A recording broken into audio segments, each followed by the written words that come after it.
Hello everyone, welcome back to my YouTube channel. दोस्तों, आज के इस वीडियो में हम बात करने वाले हैं एम्प्लॉय ग्रीवेंसेस के बारे में। जी हाँ दोस्तों, इस वीडियो में हम बात करेंगे meaning and definition of employee grievance, causes of grievance and effect of grievance. तो दोस्तों, आइए वीडियो शुरू करते हैं। और सबसे पहले बात करते हैं ग्रीवेंस क्या है, व्हाट इज़ ग्रीवेंस, परिवेदना क्या है। परिवेदना का मतलब कर्मचारी का एक दुख, तकलीफ, वेदना जिससे कर्मचारी पीड़ित है, परेशान है। सिंपली एम्प्लॉय ग्रीवेंस यही है ना।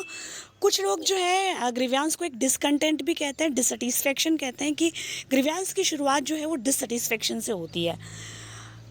परिवेदना दुख कब होता है? जब हम सेटिस्फाइड नहीं होते हैं। ओके, जब आपको लगता है, आपकी एक्सपेक्टेशन होती है कि मुझे ऐसा जॉब रोल मिले, ऐसी जॉब रिस्पॉन्सिबिलिटी मिले, और जब वो जॉब रिस्पॉन्सिबिलिटी आपके अकॉर्डिंगली नहीं होती है, उसमें दिक्कतें आती हैं, तो फिर आप डिससेटिस्फाइड होते हैं और हमको लगता है कि वो एक तरह का ग्रीवेंस है। तो ग्रीवेंस जो है वो एक तरह का डिससेटिस्फेक्शन है। परिवेदना जो है एक तरह का डिससेटिस्फेक्शन है, डिसकंटेंट है, या एक तरह की शिकायत है, कंप्लेन है। ग्रीवेंस एक शिकायत भी है, क्योंकि जब डिससेटिस्फेक्शन होता है तो एम्प्लॉय क्या करता है, उसको वर्बली प्रेजेंट करता है, या तो मन ही मन में रहेगा, फ्रस्ट्रेटेड होगा, या फिर वो एक्सप्लेन करेगा वर्बली। तो जब वो वर्बली उस ग्रीवेंस को या उस परिवेदना को अपने मैनेजमेंट के कंसर्न में लाएगा कि मैं इस तरह की ग्रीवेंस से पीड़ित हूँ, परेशान हूँ, तो वो एक तरह का एम्प्लॉय ग्रीवेंस कहलाएगा। एक डेफिनेशन, 3 डेफिनेशन यहाँ मेंशन है एम्प्लॉय ग्रीवेंस की, हम देख लेते हैं। कीथ डेविस ने डेफिनेशन दी है ग्रीवेंस की। Grievance is any real or imagine feeling of personal injustice which an employee has concerning his employment relationship. ये कह रहे हैं कि ग्रीवेंस जो है वो, परिवेदना जो है वो रियल और इमेजिन फीलिंग हो सकती है पर्सनल इनजस्टिस की। यानी परिवेदना जो है वो वास्तविक भी हो सकती है और काल्पनिक भी हो सकती है। डिससेटिस्फेक्शन जो है वो ज़रूरी नहीं है कि वो सही हो।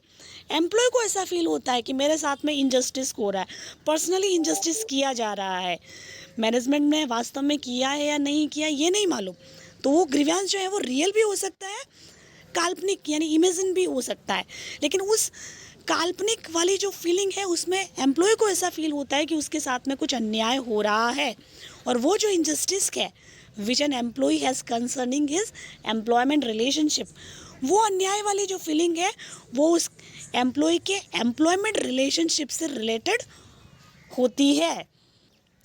दूसरी डेफिनेशन बीच ने दी है, इन्होंने कहा है कि grievance is any dissatisfaction or feeling of injustice is in connection with one's employment situation that is brought to the attention of management. कहा है कि ग्रीवेंस जो है वो एक डिससेटिस्फेक्शन है, एक इनजस्टिस वाली फीलिंग है जो किससे रिलेटेड है, वंस एम्प्लॉयमेंट सिचुएशन, किसी न किसी एम्प्लॉयमेंट सिचुएशन से रिलेटेड है, that is brought to the attention of management, जिसके होने पर एम्प्लॉय जो है वो मैनेजमेंट के अटेंशन में वो लाता है कि भैया मैं इस चीज़ से परेशान हूँ, मैं इस चीज़ से दुखी हूँ, इस परिवेदना से दुखी हूँ। तो इन्होंने जो है बीच ने ग्रीवेंस को सिर्फ एम्प्लॉय तक सीमित नहीं रखा है। उन्होंने कहा कि जब ग्रीवेंस होता है तो एम्प्लॉय उस ग्रीवेंस को लेकर अपने मैनेजमेंट के संज्ञान में उस ग्रीवेंस को लेकर आता है। ऐसे ही डेफिनेशन जो है वो जूसियस ने दी है। इन्होंने कहा है ग्रीवेंस मीन्स एनी डिसकंटेंट और डिससेटिस्फैक्शन वेदर वैलिड और not and arising out of anything connected with the company that an employ think, believe और even feel as unfair, injustice, inequitable. इन्होंने भी कहा है कि ये जो ग्रीवेंस है वो एक तरह का डिससेटिस्फैक्शन है जो वैलिड भी हो सकता है और वैलिड नहीं भी हो सकता है, सही भी हो सकता है, गलत भी हो सकता है। और इस तरह का जो डिससेटिस्फैक्शन है इसमें एम्प्लॉय ऐसा फील करता है, ऐसा विश्वास करता है कि मेरे साथ में जो है वो अनफेयर हो रहा है, अनजस्टिस हो रहा है, इनइक्विटेबल, कुछ गलत किया जा रहा है। तो ये जो पूरी फीलिंग है वो क्या है, एम्प्लॉय ग्रीवेंस कहलाती है। अब आप देखिए, ऐसी जो फीलिंग है वो एम्प्लॉय के मन में आती है उसको हम ग्रीवेंस कहते हैं।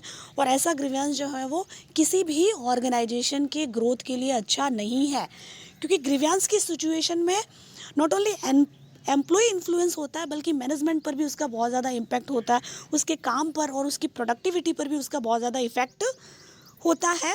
तो मैनेजमेंट को ग्रीवेंस को नज़रअंदाज नहीं करना चाहिए, चाहे कोई एक एम्प्लॉय ग्रीवेंस से पीड़ित हो या 2 एम्प्लॉय ग्रीवियंस से पीड़ित हो, ऐसे ग्रीवियंसेस को टाइमली आइडेंटिफाई करना चाहिए और उसको सॉल्व करना चाहिए, ताकि उसका इफ़ेक्ट जो है वो ऑर्गेनाइजेशन की प्रोडक्टिविटी और एम्प्लॉय की परफॉर्मेंस पर ना हो। सो ग्रीवियंसेस के कई तरह के रीजंस है, कई एमिनिटीज़ है ना, कुछ फैसिलिटीज़ हो सकती है जिसके कारण ग्रीवियंस हो सकता है। मुझे नहीं दी जा रही और मेरे साथी कर्मचारी को ज़्यादा फैसिलिटी दी जा रही है, उसको लगता है कि उसके साथ इनजस्टिस हो रहा है। दोनों एक साथ एक सर्विस में आए थे लेकिन उसको ज़्यादा फैसिलिटी, मुझे कम फैसिलिटी, ग्रीवियंस है। कंपनसेशन को लेकर ग्रीवियंस हो सकता है। एम्प्लॉय को ऐसा फील होता है कि मुझे जो है वो कम कंपनशिएट किया जा रहा है और मेरे साथी कर्मचारी को ज़्यादा कंपनशिएट किया जा रहा है, या फिर उसको लगता है कि बहुत लंबे समय से काम कर रहा हूँ लेकिन कंपनसेशन जो है वो एडिक्वेटली नहीं किया जा रहा है। कंडीशन ऑफ वर्क को लेकर ग्रीवियंस हो सकता है। एम्प्लॉय जो है वो अपने आप को सेफ़ फील नहीं करता है, उसको लगता है कि जिस एनवायरनमेंट में वो काम कर रहा है वहाँ पर सेफ्टी नहीं है, सेफ्टी इक्विपमेंट्स उसको प्रॉपर नहीं दिए जा रहे हैं, उसको सेफ्टी ट्रेनिंग नहीं दी जा रही, जिसके कारण उसको मालूम ही नहीं है कि सेफ्टी इक्विपमेंट को कैसे हैंडल करें, कैसे यूज़ ले। तो कंडीशन ऑफ वर्क को लेकर भी एम्प्लॉय को ग्रीवियंस हो सकता है कि मेरे साथ में इंजस्टिस हो रहा है, मुझे सेफ़ एनवायरनमेंट नहीं दिया जा रहा है। कंटिन्यूटी ऑफ सर्विस को लेकर ग्रीवियंस हो सकता है। कंटिन्यूटी ऑफ सर्विस एक एम्प्लॉय के लिए बहुत इंपॉर्टेंट होती है और बहुत सारे एक्ट के अंदर भी आपने पढ़ा होगा कि बहुत से एम्प्लॉय को बेनिफिट सर्विस की कंटिन्यूटी होने पर ही दी जाती हैं। आपने लीव्स भी पढ़ी होगी, प्रिविलेज लीव पढ़ी होगी, जिसके अंदर भी लिखा है कि 1 साल में 240 डेज एम्प्लॉय वर्क करता है तो उसको बेनिफिट मिलता है लीव का। ग्रेजुटी के अंदर कंटिन्यू सर्विस की डेफिनेशन दी है। ग्रेजुटी 5 साल कंटिन्यू सर्विस के बाद में उसको मिलेगी। तो ऐसे बहुत से बेनिफिट्स हैं जो एम्प्लॉय को कंटिन्यू सर्विस होने पर ही उसको मिलते हैं। बट कई बार सर्विस में ब्रेक लग जाना या गलत तरीके से उसके ब्रेक को नहीं काउंट करना, जिससे एम्प्लॉय को लगता है कि मैं इतने समय से काम कर रहा हूँ लेकिन फिर भी मुझे कंटिन्यू सर्विस में नहीं माना जा रहा है।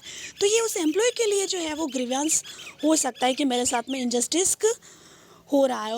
वहीं डिसिप्लिनरी एक्शन को लेकर ग्रीवियंस हो सकता है। एम्प्लॉय को लगता है कि मेरे साथ में इनजस्टिस या गलत तरीके से डिसिप्लिनरी एक्शन लिया, मैंने मिसकंडक्ट किए ही लेकिन फिर भी मुझे पनिश कर दिया। फाइन्स, लीव्स, छुट्टियों को लेकर, जुर्माने को लेकर, मेडिकल बेनिफिट्स को लेकर ग्रीवियंस हो सकते हैं। नेचर ऑफ जॉब को लेकर ग्रीवियंस हो सकते हैं। पेमेंट्स को लेकर, प्रमोशंस को लेकर, प्रमोशन टाइमली उसको नहीं मिला है, 10 साल हो गए काम करते हुए, प्रमोशन पॉलिसी जो है उसमें मेंशन है कि 10 साल के बाद में इतना एक्सपीरियंस होने के बाद में उसको प्रमोशन मिलेगा, लेकिन प्रमोशन नहीं हुआ। अब एम्प्लॉय काम तो कर रहा है बट वो डिससेटिस्फाइड है कि मुझे इतना समय होने के बाद में भी प्रमोशन नहीं मिला है।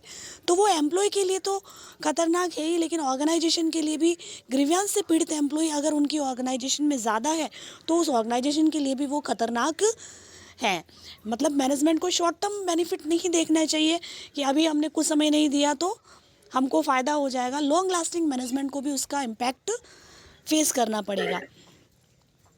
वहीं safety environment, superannuation, transfer, victimisation, ये से बहुत से रीज़न्स है जिसको लेकर जो है वो एक ऑर्गेनाइजेशन के अंदर जो है वो ग्रीवियंस से पीड़ित हो जाता है।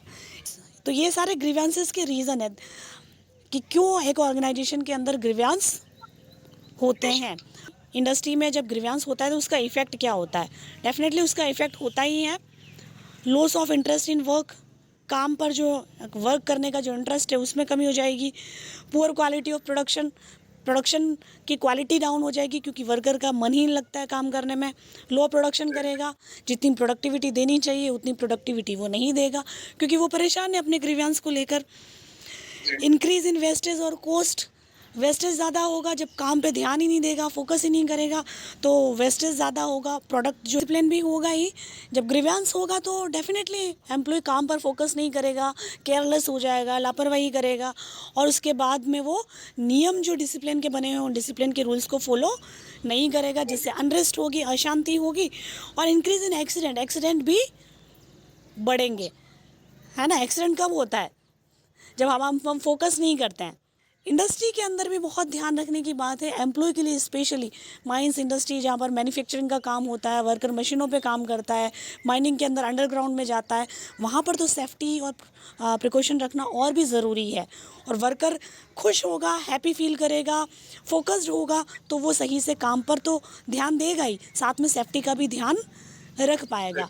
और वहाँ पर अगर एक भी वर्कर किसी न किसी कारण से परेशान है, दिमाग में कुछ चल रहा है, तो वो फोकस नहीं कर पाएगा, जिससे काम पर तो इफ़ेक्ट होगा ही, लेकिन एक्सीडेंट अलग से हो जाएगा, खुद का भी होगा और 2-4 लोगों का और एक्सीडेंट करवा देगा अगर वो सही से मशीन हैंडलिंग नहीं करता है। तो देखिए बहुत ज़्यादा इफ़ेक्ट होता है ग्रीवेंसेस का। इस तो तीनों लेवल पर इसका इफ़ेक्ट होगा, नॉट ओनली प्रोडक्शन पर्पज़ से, प्रोडक्शन पे तो होगा ही इफ़ेक्ट ग्रीवेंसेस का कि लो क्वालिटी ऑफ प्रोडक्शन हो जाएगा, प्रोडक्टिविटी कम हो जाएगी, क्वालिटी सही नहीं रहेगी और कॉस्ट ऑफ प्रोडक्शन जो है वो इंक्रीज़ हो जाएगी। साथ में एम्प्लॉयज़ पर भी इसका इफ़ेक्ट होगा। ग्रीवेंसेस की सिचुएशन में एम्प्लॉय क्या होगा, एब्सेंटिज्म बढ़ेगा उसका, है ना, उसको लगेगा कि यार क्या काम पे मन ही नहीं लग रहा, क्या जाना काम पर, तो रेगुलर बिना बताए इन्फॉर्म किए एब्सेंट रहेगा। Reduction in level of commitment, employee का जो कमिटमेंट का लेवल है वो कम हो जाएगा कि इतना समय से कमिटमेंट से काम किया फिर भी हमारे ऊपर मैनेजमेंट ने ध्यान नहीं दिया, तो अब कमिटमेंट रखने से क्या होगा।